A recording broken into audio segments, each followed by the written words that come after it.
बिस्मिल्लाहिर्रहमानिर्रहीम। Pakistan cricket team बिलाखिर 2-1 से series जीत गई जिम्बाब्वे की। अच्छा, मैं आज इन तमाम चीज़ों पे बात नहीं करूंगा जो मुख्तलिफ तज्ज़ियाकार और क्रिकेट के पंडित्स पाकिस्तान के टेलीविजन पे और वेबसाइट्स वगैरह पे कर रहे हैं। मैं मोटी मोटी बातें आपकी खिदमत पे पेश करता हूँ। मैं आपसे जो बात पहले भी का पिछले 2-2.5 बरस से जब से ये पीसीबी का सेटअप बदला है, मैं आपसे ये गुफ्तगू कर रहा हूँ और यकीनन आप मेरी पिछली वीडियोस उठा के देखें तो आपको उसका सिलसिला होता हुआ नजर आएगा। मैं पूछना एक चीज चाहता हूं कि क्या इमरान खान साहब ने ये तय कर रखा है कि नाअहलों की और अहमकों की एक फौज अपने इर्द गिर्द जमा रखेंगे? मेरा ये बड़ा सिंपल सा सवाल है। जो हाल उन्होंने अपनी काबीना का किया है, जो हाल उन्होंने अपने वुजरा का किया है, जो हाल उन्होंने अपनी ब्यूरोक्रेसी का किया है, वही हाल क्रिकेट का किया हुआ है। अब दुनिया में कोई शख्स मुझे यह बता दे कि 9-10वें नंबर की और 11वें नंबर की टीम आपको सुपर ओवर में 3 रन पे आउट कर दे। एक तो सुपर ओवर तक पहुंचना और उसके बाद सुपर ओवर में 3 रन बनाना और सुपर ओवर में बैटिंग करने के लिए फखर जमान जो टोटल 2 गेंदें खेले हुए इस पूरी सीरीज में, उनको भेजा जाए। सुपर ओवर में खुशदिल शाह को भेजा जाए, बाबर आजम और उनके साथ किसी को खेलने वाले लड़के को, कोई अच्छा लड़का, कोई समझदार लड़का, उसको रोक लिया जाए।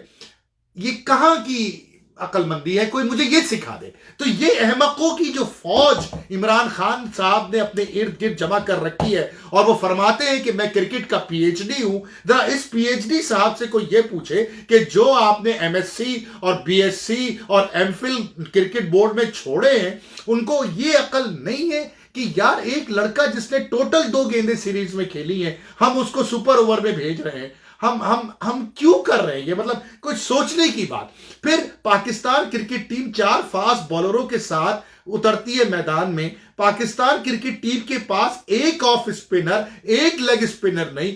वो साहब जो महीनों और सालों सेंट्रल कॉन्ट्रैक्ट की तनख्वाहें वसूल कर रहे हैं, शादाब साहब, वो ऐन मौके पे बीमार होके और जख्मी होकर के बिस्तर पे लेट गए। वो लोग कि जिनको हमने हीरो बनाया चैंपियंस ट्रॉफी में, वो एक एक करके माजी का हिस्सा बनते चले गए और गायब हो गए। वो लोग जो कि टैलेंटेड लोग हैं, जो जिला दादू से ताल्लुक रखते हैं, आशिक अली साहब हो, जाहिद महमूद साहब हो, कोई भी लड़का हो, जब सऊद शकील है, हसन मोहसिन है, इन लड़कों को कोई घास नहीं डालेगा, क्योंकि ये इस्लामाबाद यूनाइटेड के लिए खेलते ही नहीं है, क्योंकि ये फैसलाबाद के नहीं है, क्योंकि इनके भाई बंदी नहीं है, इनकी जान पहचान नहीं है। जान पहचान किसकी है? 50 से ज्यादा गेम खेलने वाले फहीम अशरफ की है।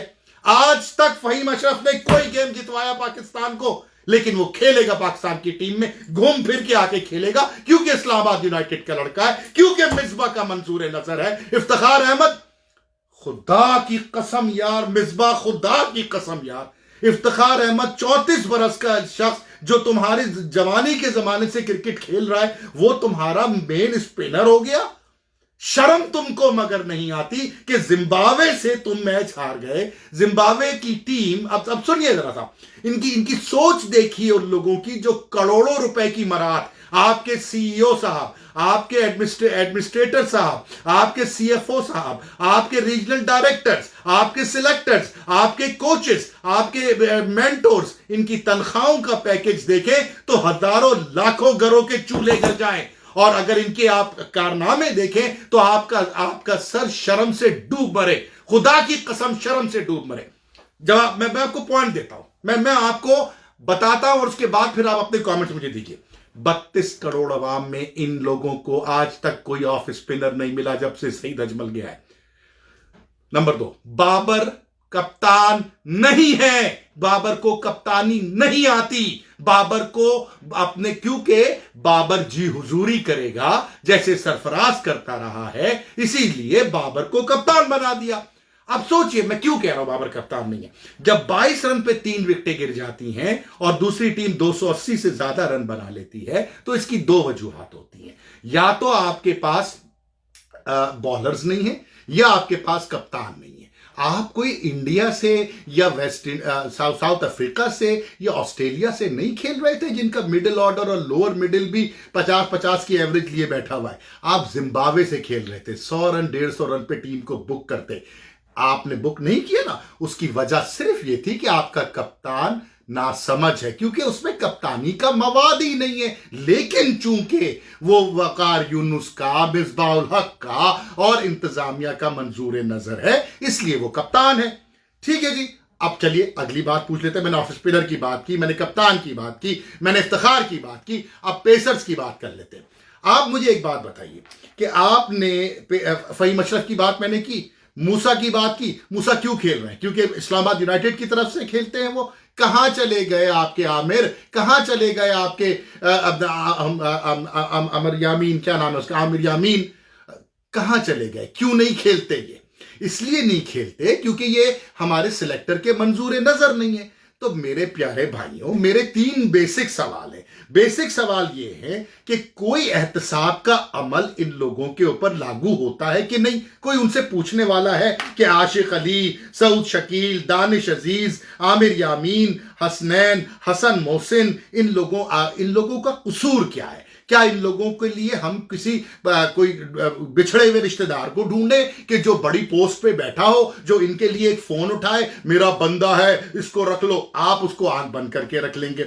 दूसरा मेरा सवाल यह है कि अगर तो क्रिकेटिंग सेंस नहीं है इस इंतजामिया के पास, क्रिकेटिंग सेंस नहीं है, तो ये हमसे करोड़ों रुपए की मराद क्यों ले रहे हैं? हमारे गरीब आवाम के एक तरफ तो इमरान खान साहब डिपार्टमेंटल क्रिकेट बन करके अपने आप को क्रिकेट का सूरमा बताते हैं पूरी दुनिया को, और उनका फैसला ही आखिरी फैसला है नाउजुबिल्लाह। और उसके बाद फिर हशर ये होता है कि हम सुपर ओवर में जिम्बाब्वे को तो यकीन मानिए निकारागुआ की टीम हरा दे, उससे हम जलीलो ख्वार होते हैं और फिर मुस्कुरा के कहते हैं कि हम सीरीज तो जीत गए ना। अच्छा चलिए, अब तीसरा सवाल जो मेरा था उसके अंदर कि क्या हम किसी नए प्रोसेस, जब बात करो इनके पास एक जवाब होता है कि अभी तो टीम एक बिल्डिंग प्रोसेस से गुजर रही है। आप 50-50 साल आपकी उम्रें हो गई, 40-40 साल से आप इस मुल्क की बोटियां नोच के खा रहे हो, आपको अभी तक टीम ही नहीं बनती आपसे। ये जो लाखों रुपए की मरात लेके आपके हाई परफॉर्मेंस सेंटर और कोचेस और रीजनल एडमिनिस्ट्रेटर्स और असिस्टेंट कोचेस और फील्डिंग कोचेस, ये सब लेके आप बैठे हो, आपके पास कोई मिडिल ऑर्डर का बैट्समैन नहीं। अब मिडिल ऑर्डर के बैट्समैन और ओपनिंग की बात चली है तो मैं उसकी बुनियादी वजह आपको बता देता हूं। जब तक के इस टीम के अंदर मेरा बंदा चलता रहेगा, उस वक्त तक खुदा की कसम इस मुल्क का और इस टीम का कुछ नहीं हो सकता। इमरान खान साहब का भी यही हाल है अपनी काबीना में कि मेरा बंदा, मेरा बंदा, मेरा बंदा, चाहे दूसरे का बंदा उनसे ज्यादा काबिल हो, उनके बंदे से ज्यादा काबिल हो, उन्होंने उसको रखना है। यही हशर टीम वाले कर रहे हैं, यही हशर पीसीबी कर रही है कि मेरा बंदा, मेरा बंदा, मेरा बंदा।